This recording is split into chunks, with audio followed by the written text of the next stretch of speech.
किसी ने बड़े कमाल की बात कही है कि जीवन में हमेशा बोले गए शब्दों का ही पश्चाताप हो यह आवश्यक नहीं है। कई बार समय पर ना बोलने का पश्चाताप भी जीवन भर रहता है। नमस्ते, मैं हूं आरजे कार्तिक। एक छोटी सी कहानी है राजमहल में काम करने वाली नौकरानी की। एक दिन वो महल में अपने साथ जो है अपने बच्चे को भी लेकर के गई। राजा बड़ा दयालु था, उसने कहा कोई बात नहीं, बच्चा आ गया तो खेलने दो उसको यहीं। दिन भर जो है बच्चा वहीं खेल रहा था, मस्ती कर रहा था। दोपहर के समय जब वो बगीचे में गया गार्डन एरिया में, तो वहां उसे एक हीरा मिला। दौड़ा भागा आया, अपनी मां को जाकर के बताने लगा कि मां देखो मुझे क्या मिला है। मां समझ गई कि ये हीरा है, लेकिन घबरा भी गई कि बच्चा तो पूरे महल में बता देगा, फिर जो है हमें हीरा लौटाना पड़ जाएगा। तो चालाकी दिखाई और अपने बच्चे से कह रहे नहीं बेटा ये हीरा नहीं है, तो कांच का टुकड़ा है। ये बोल करके महल के बाहर जो सड़क थी उस पर फेंक दिया, बाहर वाली सड़क पर। बच्चे को भी लगा कि मां कह रही है तो सही कह रही होंगी, कांच का टुकड़ा ही तो है। बच्चा अपना खेलने में बिजी हो गया।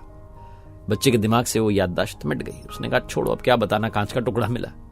मां जो थी, वो जो नौकरानी थी, बड़ी चालाकी से बाहर गई, जाकर के सड़क पर जो उसने फेंका था वो हीरा उठा लाई और अपने पास रख लिया संभाल के कि शाम में बाजार में जाकर बेच आऊंगी।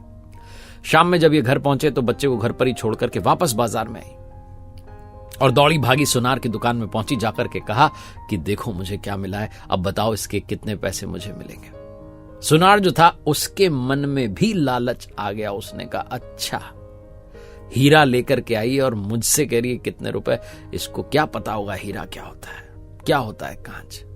सुनार ने चालाकी दिखाते कहा नहीं बहन जी ये हीरा नहीं है, आप कहां चक्कर में पड़ गई, ये तो कांच का टुकड़ा। ये बोलकर के उसने बाहर फेंक दिया सड़क पर, हीरे को बाहर फेंक दिया। ये महिला, ये नौकरानी वहां से उदास होकर के फिर अपने घर चली आई और सोचने लगी कि अरे मैं कहां जो है लालच कर बैठी थी, ये तो सच में ही कांच का टुकड़ा था। अपनी किस्मत को कोसने लग गई कि मेरी किस्मत में नहीं लिखा। सुनार जो था उसके मन में लालच था। वो बिना देरी के दौड़ा भागा अपने मित्र जौहरी के पास गया। उसका दोस्त था जौहरी। उसने सोचा कि जौहरी को जाकर के देता हूं, कितने रुपए मिलेंगे अभी पता चल जाएगा। गया जौहरी की दुकान में, जाकर कहा भाई देखो क्या लाया हूं, बेशकीमती है ना हीरा, बताओ अब कितने रुपए मुझे मिलेंगे। जौहरी के मन में भी लालच आ गया। जौहरी ने कहा नहीं भाई ये हीरा नहीं है, ये कहां तुम नकली आइटम लेकर के घूमते रहते हो। उसने भी वो उठा करके बाहर सड़क पर फेंक दिया। सुनार उदास हो गया, चुपचाप वापस अपनी दुकान पर चला गया। वो भी अपनी किस्मत को कोसने लगा। इधर जब जौहरी ने हीरे को बाहर फेंका तो हीरा जाकर के टूट गया।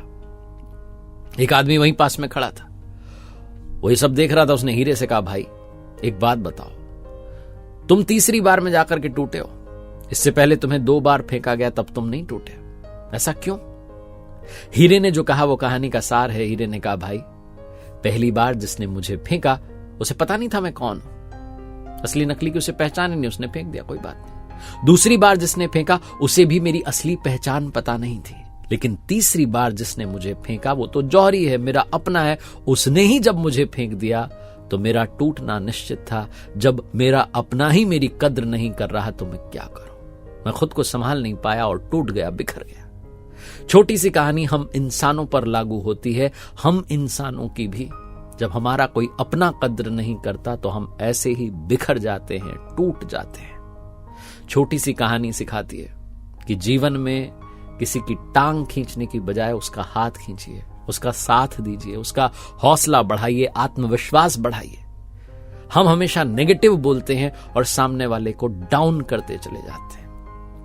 अगर आप सच में किसी को आगे ना बढ़ा पाए तो उसे पीछे मत घसीटिए। ये छोटी सी कहानी बस यही सिखाती है। अपनों की कद्र करना शुरू कीजिए, उनका हौसला बढ़ाना शुरू कीजिए, उनके जीवन में कॉन्फिडेंस लाना शुरू कीजिए। एक बार फिर से वही बात जो अक्सर कहता हूं, कर दिखाओ कुछ ऐसा कि दुनिया करना चाहे आपके जैसा।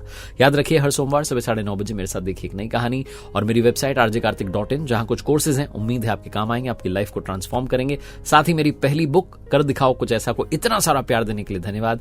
Amazon पर, फ्लिपकार्ट पर या आपके पास वाले बुक स्टोर में अवेलेबल है, आप खरीद करके पढ़ सकते हैं।